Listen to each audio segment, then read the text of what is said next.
Welcome to Kenton Teaches. Enjoy the video. You start by importing the clip and making a pre-comp that matches resolution and duration, so tracking data is consistent. Once done, launch Mocha Ae from the Effects panel and confirm the frame rate and workspace match your comp. Mismatch settings break solves. Now, draw an X-spline layer tightly around the target area and enable the relevant motion parameters. Translation is mandatory. Add scale and rotation if the object moves or rotates. Track forward a few frames to test the initial solve and adjust the spline edges.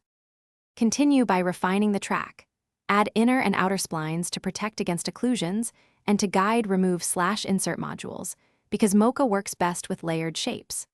Once the initial solve is solid, switch tracking parameters to include scale and rotation. Enable shear or perspective when the surface tilts or foreshortens, so the planar solve captures real motion. Use the tracking controls to lower the min % pixels and toggle motion blur sensitivity, then smooth frequency to eliminate jitter without losing true motion.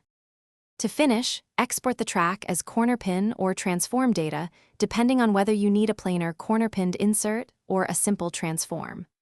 Once exported, paste the data onto the target layer or onto a null and parent other layers to it. Using a pre-comp keeps elements organized. If you see drift, make sure to shorten the problematic track segment, rerun a local track from a clean frame, or perform segmented tracking and stitch results with manual keyframe cleanup. This fixes accumulated error faster than global retries. Thanks for watching. Please subscribe if this video was helpful.